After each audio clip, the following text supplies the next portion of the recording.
dear learners. Today we are going to learn the new topic, that is the Khoa and Khoa based sweets. Khoa is the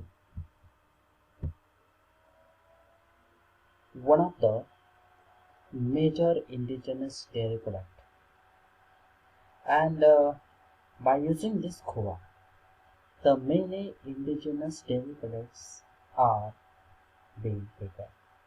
For example, peda, barfi, gulab jamun, etc.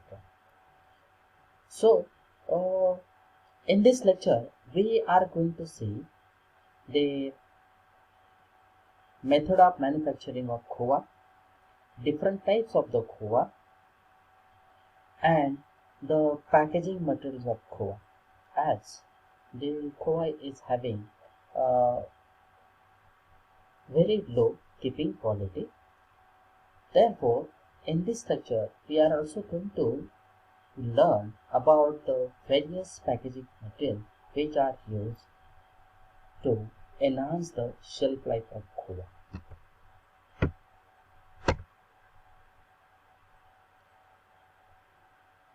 So, as I told you earlier, the Khoa is the indigenous product, and it occupies a prominent place,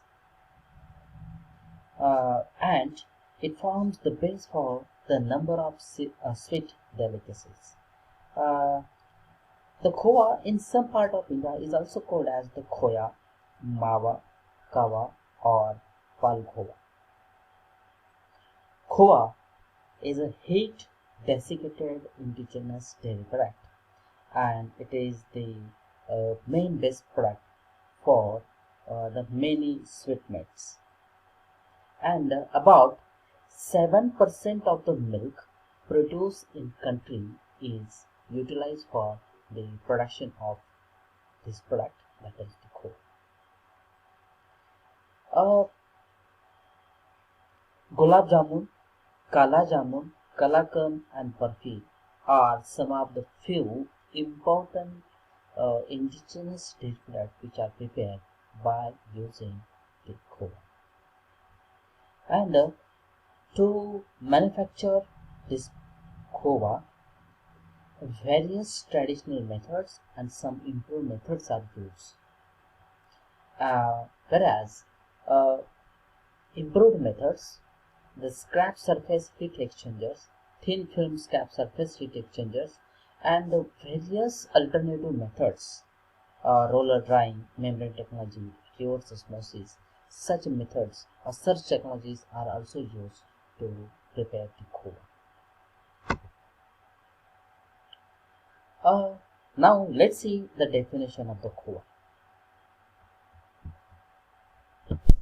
So this is the definition of Khoa, and it is according to the Food Safety and Standards Regulation 2011. In this definition, they have given the clear-cut definition of the Khoa. That is, the Khoa is the product which is prepared by the rapid drying, and this Khoa should not contain less than 30% of the fat on dry weight basis of finished product. So this is the very small definitions and very easy definition to memorize. Again, one more definition that we are going to see. The definition is according to PAP rules 1976. Khoa is the Khoa may be defined as it is the product obtained from cow milk, buffalo milk, or a combination thereof by the rapid dry, in which the fat content should not be less than 20%.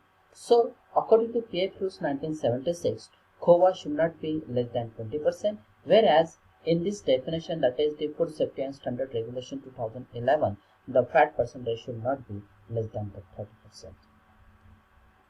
You may write the definition according to your memorization. So it depends on you the which definitions you would like to write in the final examinations. But just you have to keep it in mind.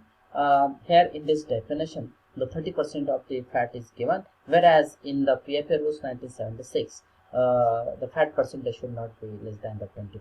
So this is the difference between the both the definitions of the Food Safety Standards Regulation 2011 and the PFA rules, that is the Prevention of Food Adulteration Act 1976, that is the 20%. So both the definitions have just a slight difference in their fat content. Then the next point, which is very important one, that is the composition of Khoa.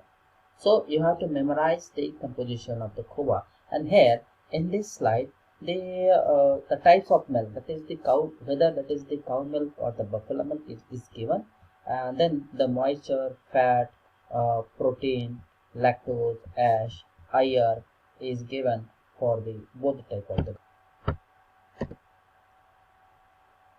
So let's see in detail the difference between the cow milk and buffalo milk Khoa. The cow milk is generally having the more percentage of the moisture content, whereas the buffalo milk is having the less amount of the moisture content as compared to the cow milk. And this difference is due to the fat content.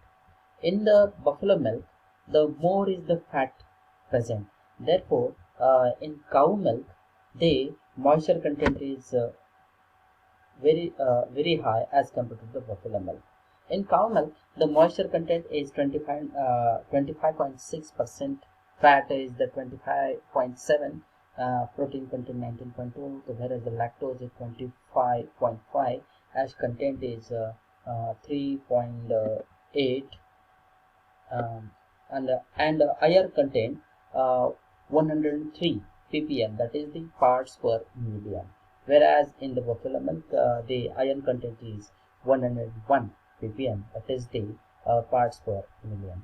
So this is the composition, and composition itself indicates the nutritive value of the Khoa.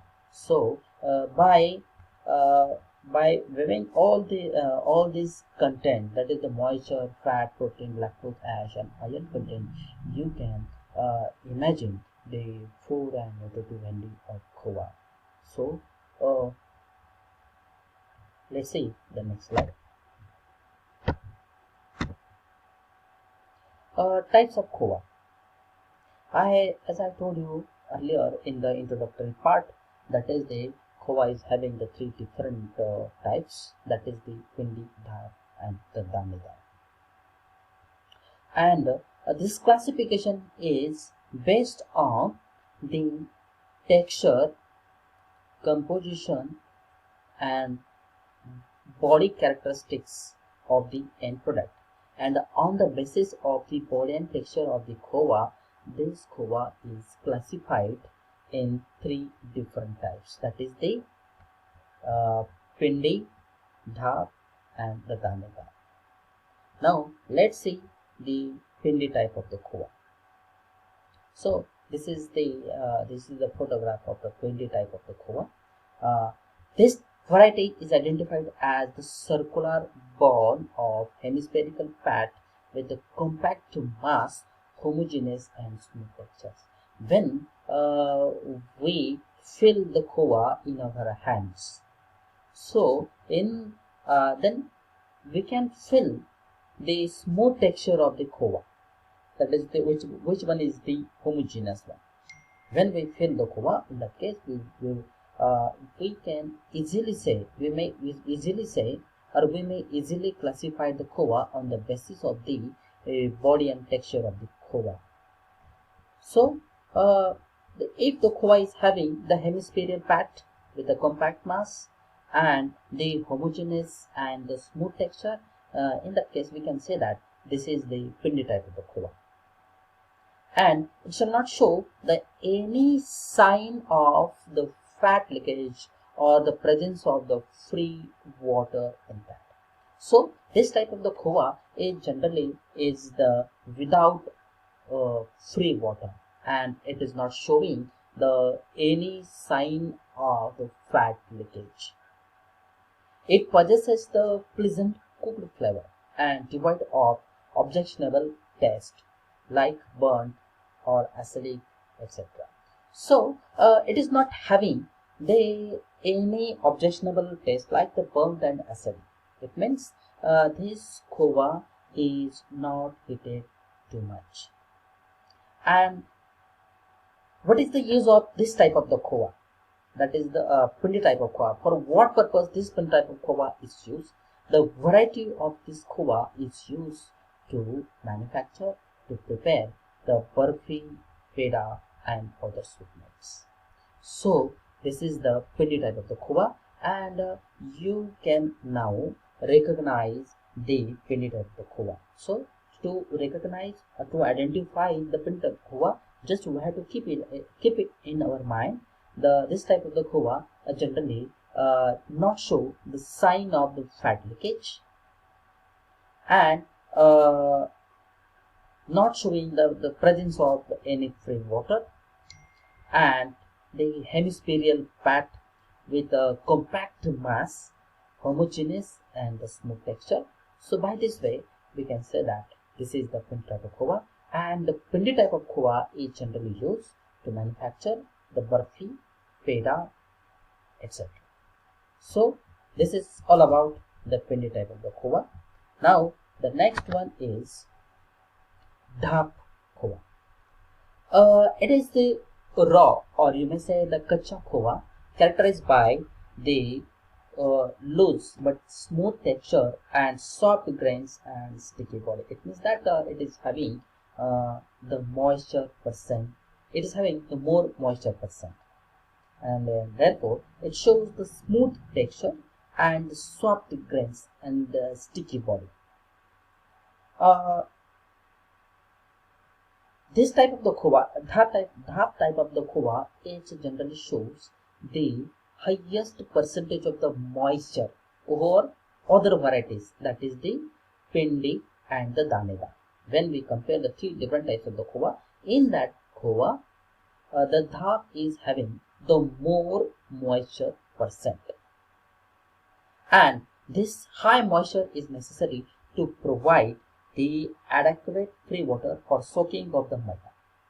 It means if it is having the more moisture, so it becomes very easy to soak the maida in it.